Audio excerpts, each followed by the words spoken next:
Here's the number one secret wrestling journalists don't want you to know.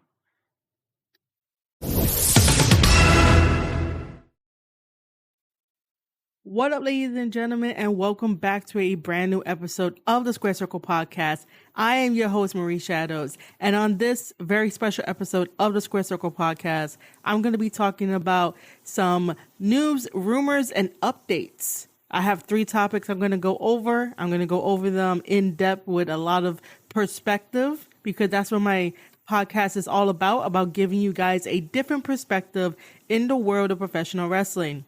That does not mean that you have to agree with me. You don't have to agree with me. I'm not asking you to worship me. I'm just asking you to respect my opinions, my perspectives, and see the bigger picture. And if you happen to disagree, that's okay. It's okay to have a difference of opinion if you don't agree with something, but at least understand the bigger picture, the perspective. That's cool. And if you do ever want to voice your difference of opinion, that's also fine. You could also find me at Marie_Shadows over on Twitter. You can also email the show if you want to, squaredcirclepodcast@outlook.com. You can also leave a comment over at marieshadows.substack.com. You'll have to sign up. It's for free. You could also leave a comment on YouTube. You can come into Twitch, twitch.tv/Marie_Shadows, youtube.com/Square Circle Podcast, and so forth. Are you guys still with me? Are you guys still wondering what is the number one secret wrestling journalists don't want you to know? Well, it's quite simple, really, because it goes into my first topic, and I'm just going to jump right into it. And if you guys enjoy all this free information, all you have to do is just leave a tip or whatever amount you can afford. And that tip will allow me to make all my content free, and you guys get free access to it. And it's just a simple tip or whatever amount you can give.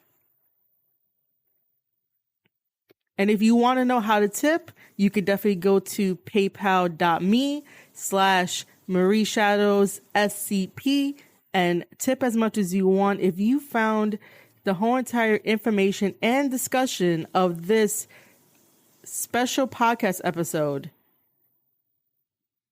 valuable.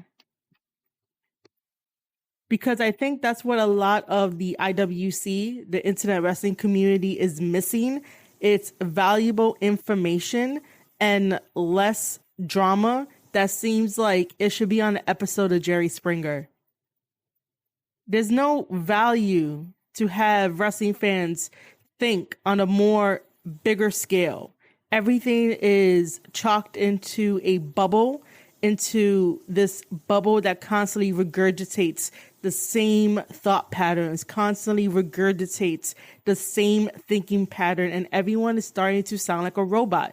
Everyone is jumping on the train of, let me tell you about wrestling, but you learn about wrestling from people who sit in a chair and talk to other people and then put it up online and be like, hey, we're charging you X amount of money. You have to be a member. Go for this paywall. And I get it. We all have bills to pay. I really do. I have bills to pay. I have a life to maintain. And I love to do podcast episodes. I love to talk about wrestling, but I love to put wrestling in a spotlight where we can talk about it in a constructive, creative way.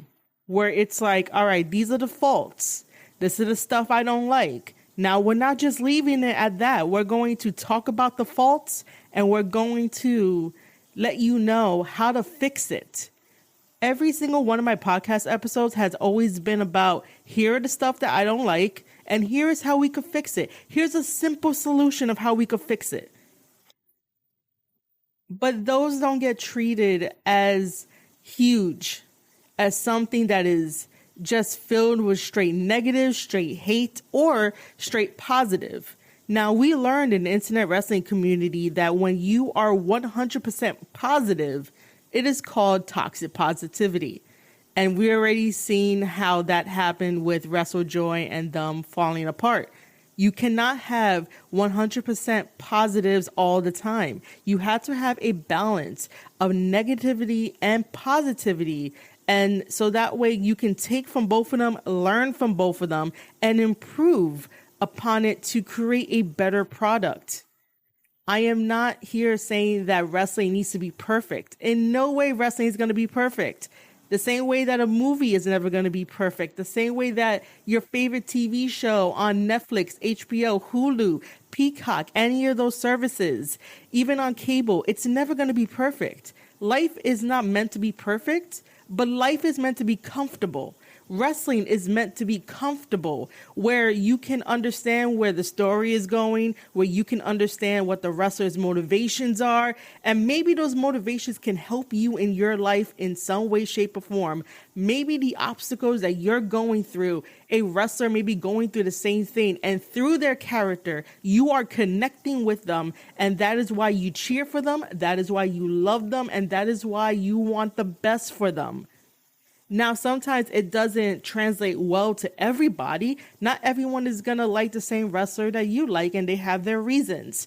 But to just stop at, this wrestler sucks, and then you move on to a different topic or a different segment, it doesn't help the wrestler improve. It doesn't help the business improve. Now, some takes are wild, okay? Some takes are just wild to where it's just, you can tell it's pure hate. But there's other people that want to lift up wrestlers. There's other people that want to give them a spotlight. And there's other people that want to be like, hey, I understand you work so hard at this character, but it's not connecting because of X, Y, and Z. If you change maybe the Z part, maybe it could work. And sometimes if they change the Z part, then, they start connecting better. They start making more sales. They start, getting more bookings. Sometimes you have to think a little bit outside of the box and a little bit above ground, like an overhead view of what you could do better. Because wrestling is not always just in a bubble, because if it was, it wouldn't have survived this long. Every single person that has pushed wrestling to become modern wrestling, from the way that it used to be back in the day where they didn't have an idea for it. And now we're in the era of it's all sports entertainment, no matter how you look at it. And so the point is that one genius decided to look overhead, from the big picture, and make the wrestling business into this money-making industry because something changed.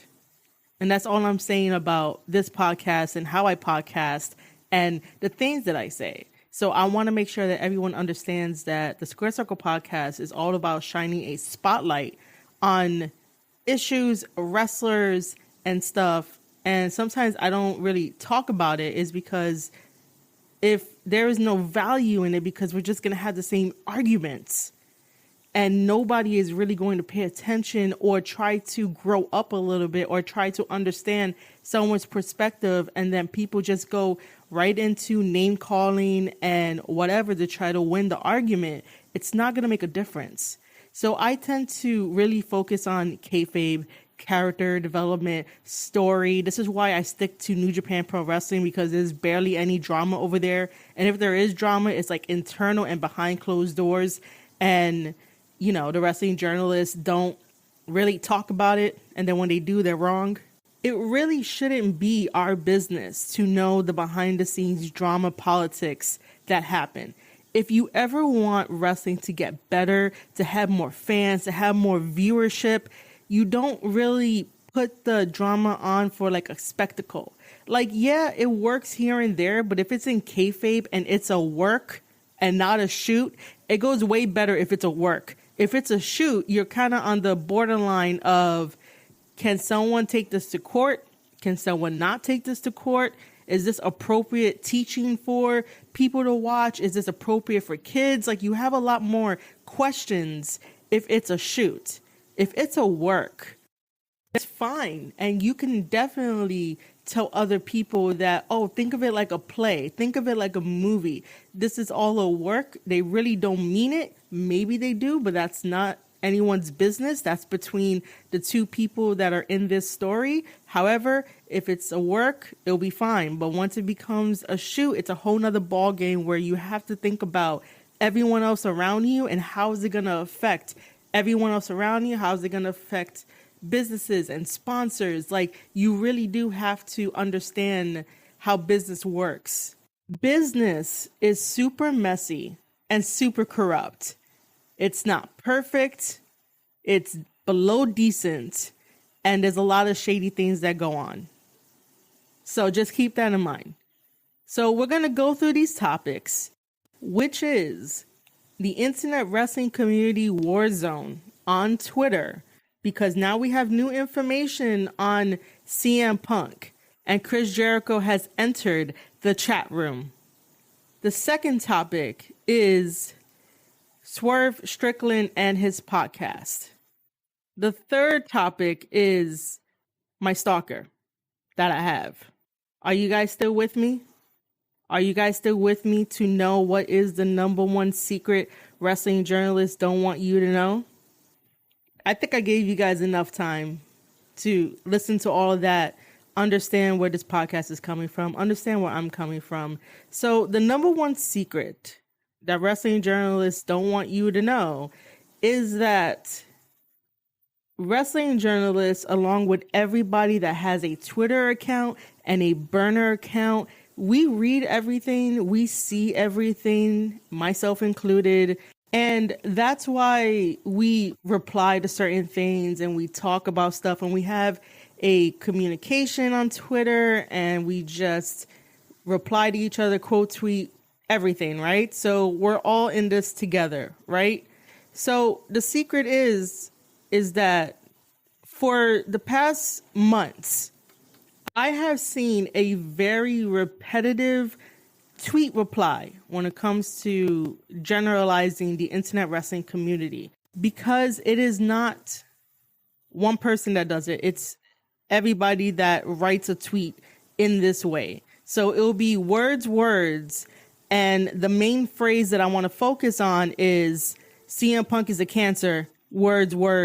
CM Punk is a cancer, words. You don't know how many times I've seen a lot of tweets with that phrase of CM Punk is a cancer, and everyone just starts saying the same thing, including that phrase in every single one of their arguments and in every single one of their replies. So this is a generalization. This is something that I kept seeing happening over the months.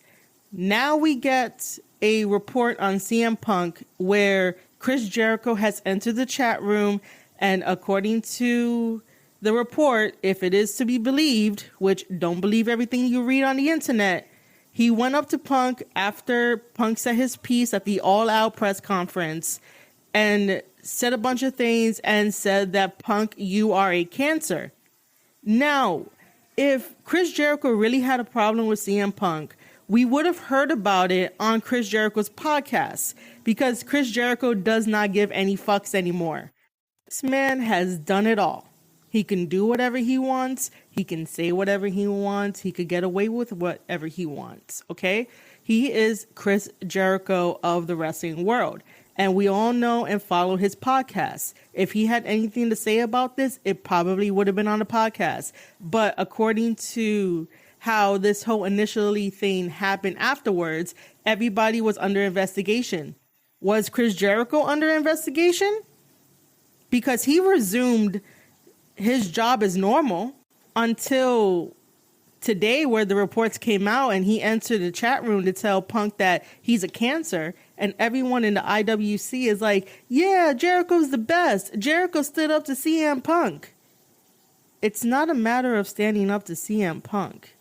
Everybody in a workplace would talk shit about something going on because they're not liking the environment anymore. It's not motivating. Nothing is stimulating them.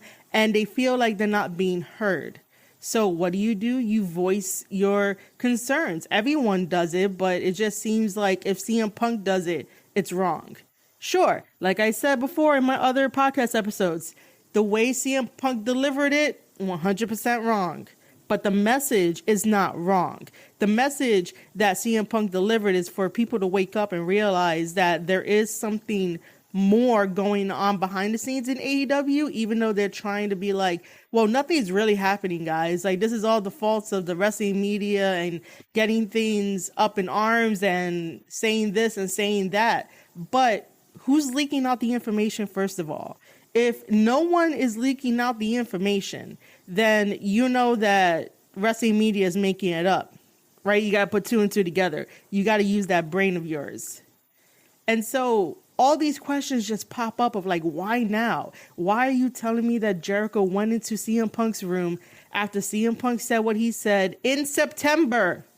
We're already at the end of October going into November. This is a 2-month backstage drama that they're holding on to, so that way you could tune in every single Wednesday and every single Friday to watch Dynamite and Rampage. It's a tactic rather than moving on and actually telling stories and not worrying about backstage conflicts. This is why WWE is doing better than AEW. Also, for CM Punk to tell Jericho that it's none of his business, it really isn't none of his business, because he was addressing the elite. He never said anything about Jericho. So Jericho should not take it upon himself to get into that, because then it just got messy. If anything, cooler heads should have prevailed, and the next day everyone should have had a meeting about this, rather than trying to do this brawl and this drama and this whole mess. So yeah, I think that Jericho had no business going into Punk's locker room to try and diffuse the situation, even though he called him a cancer.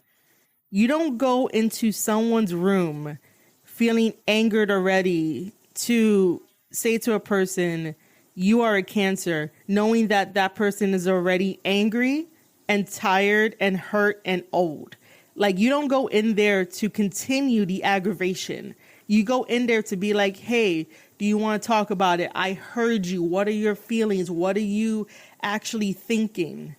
And then also in the same breath, be like, I understand that you are probably in a corner, CM Punk, and you had to get out your frustrations that way, but you could have done it behind closed doors. You could have came to me. You could have went to Tony Khan and really had someone sit there and listen to you and have their ears open. Like, why was there no empathy towards CM Punk? He just said everything that he's been feeling and kept inside. Now, for those of you listening, you guys are probably like, I have a heel turn right now, or a babyface heel turn, because before I would curse out CM Punk. But over the months, we have been seeing a burial of CM Punk that he does not really deserve as a person, even though he's an asshole, if that makes sense. Like, these stories are so outlandish and ridiculous that it makes no sense, and it has me questioning every single one of its credibility. It really doesn't make any sense. You have the 3 biggest reports out there in the IWC, and they're all conflicting, and they're all making CM Punk look bad. And it's like, well, you guys haven't interviewed the Young Bucks. You guys haven't interviewed Kenny Omega. You haven't interviewed Ace Steel. I don't know why no podcaster has been like, hey guys, do you want to come on the podcast and tell your side of the story? Now, if you guys do that, please make sure to let them know that please do not slander anybody, because nobody wants to have a WWE and CM Punk court situation like we did years ago. Nobody wants that, because if you're poor, you're going to stay poor and all that. Nobody wants that. It's a big mess. However, the point still stands as, I don't think Jericho will go into CM Punk's room to basically yell at him and be like, you're a cancer. Because Chris Jericho and CM Punk worked in WWE. In WWE, you have to have a level of professionalism. And because CM Punk and Chris Jericho worked together, if there was any type of tension, anger, or anything like that, we probably would have heard it from wrestling media. Maybe, I don't know. But there was nothing at the time. And so this coming up now, where, again, Chris Jericho came into the chat room, went over and told CM Punk that he's a cancer in the AEW locker room, makes no sense. It really doesn't. And then the IWC wants to be like, Chris Jericho was always locker room leader material, and he was always a locker room leader. We don't know that. Anybody could have went into CM Punk's dressing room and point at him and be like, hey, you're this and this. Hey, you shouldn't said that. And then it would have got reported. And then that person that walked in there, everyone would have said, oh, they were always a good locker room leader. Like, I don't know where people get their thoughts from about what is considered a good locker room leader, because if someone wants to go in there and continue to add to the frustrations and aggravations of someone else that's going through something and doesn't understand how to properly release their emotions, and you're going to go there and continue to anger the person, it's not a good locker room leader. There's no empathy there. There's no sympathy there to be like, hey, let me listen to you for 5 more minutes so I can understand where this anger is coming from, what the cause is, and how we can find a solution. That is how you become a good locker room leader, by having empathy, by having sympathy and compassion, because we're all humans. We all bottle up our emotions inside. And sometimes growing up, you may not have the same loving affection as like someone else. So sometimes, you know, someone has to take care of the emotions a different way. What I'm trying to say is that sometimes we as human beings, we're so mean to each other that we don't take a moment to stop and be like, hey, I'm sorry. Let me listen to you. Let me hear you out. Why are you acting this way? Why do you have these bottled up emotions? Sometimes people don't think that they could talk to somebody. Sometimes people think that the only way to express that they are trapped with these emotions is to lash out at people. And sometimes that's the case with CM Punk. I have really been a diehard CM Punk fan in a past lifetime. The only time that I was no longer his fan and that I completely was like, I want nothing to do with this guy, I don't want to cheer him, whatever, is after the Tell All podcast that he did with Colt Cabana.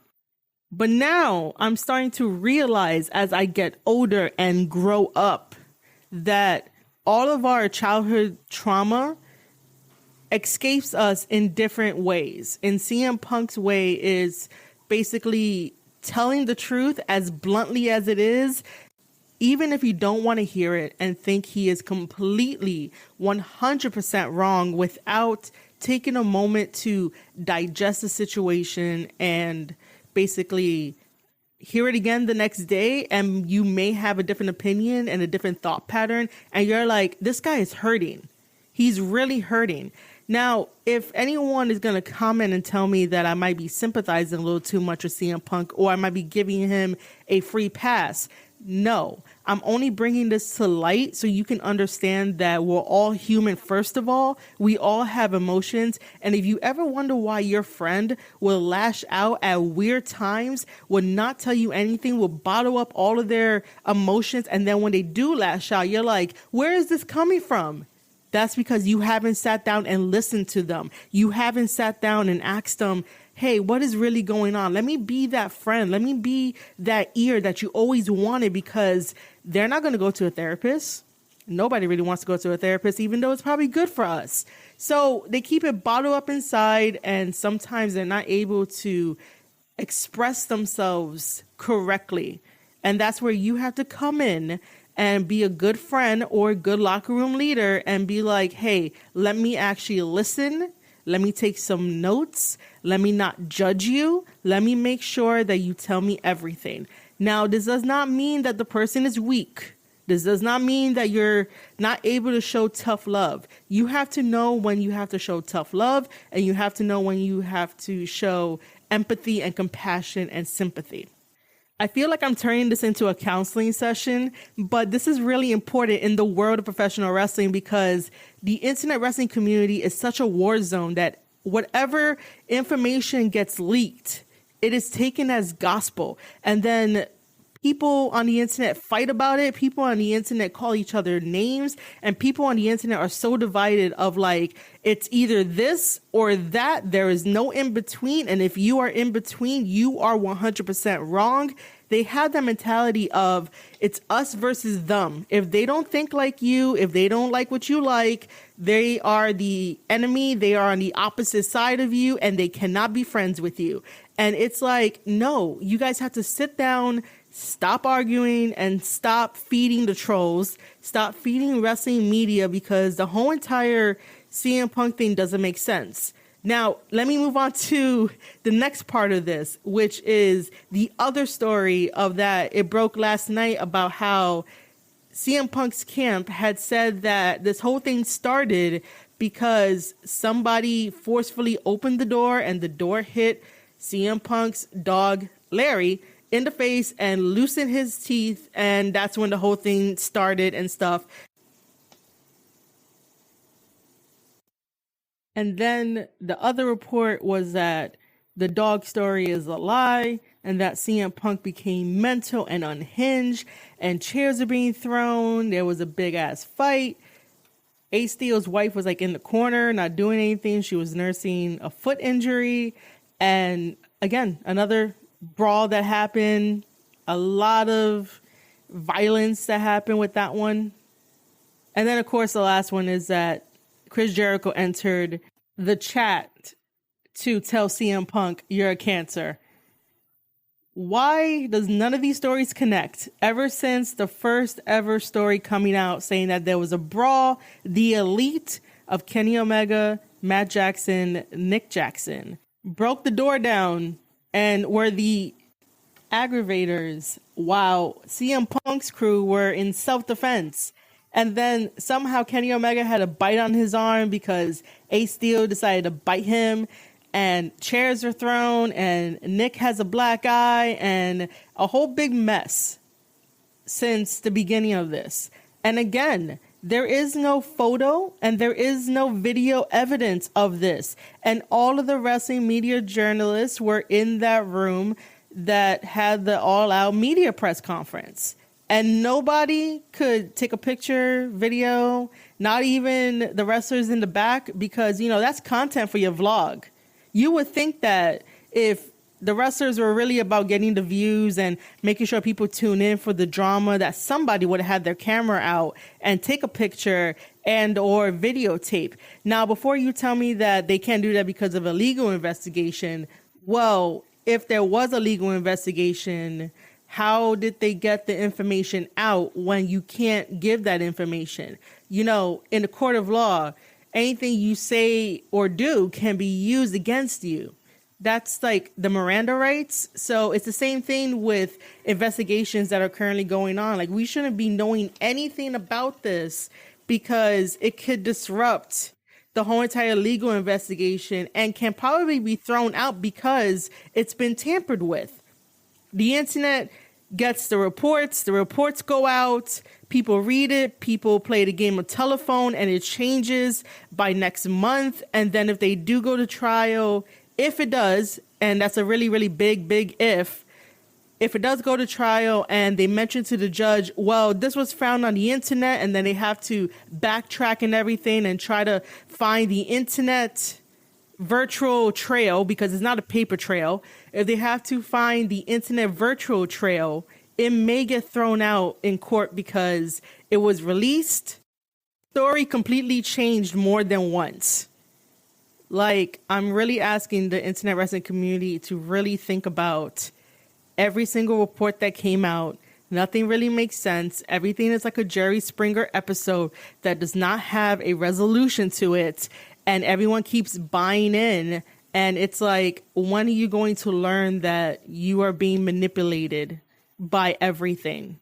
And you shouldn't read everything with the eyes of this has to be true because it's on the internet.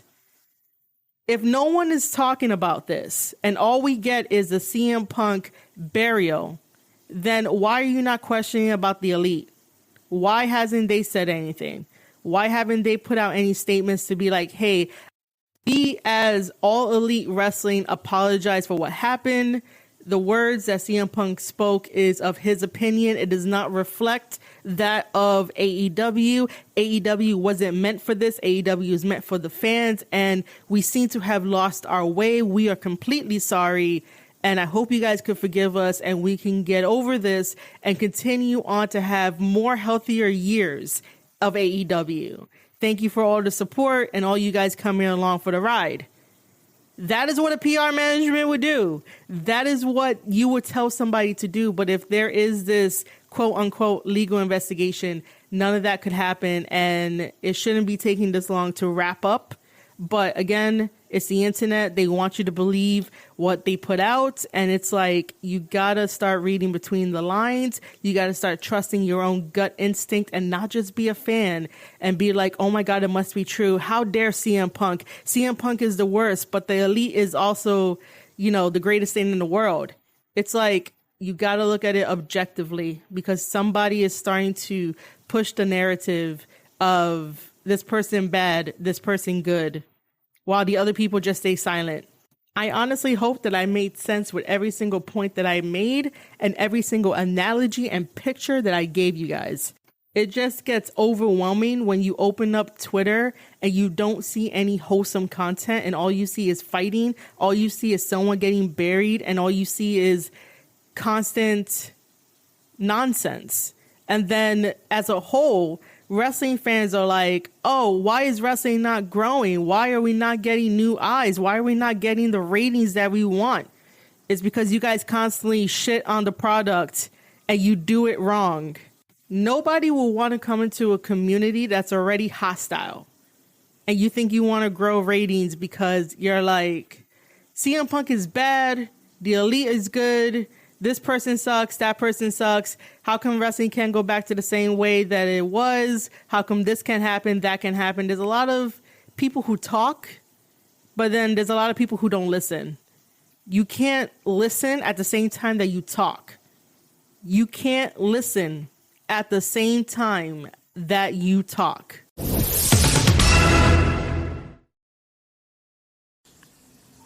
Hey guys, it's Marie Shadows of the Square Circle Podcast. Thank you for listening to part 1 of the number one secret wrestling journalists don't want you to know. This one here included the wrestling media and all of the reports on CM Punk. And so I hope you enjoyed it. If you did, please make sure to tell a friend, like, share, comment, all of that. And also tune in to part 2 to know what that secret is.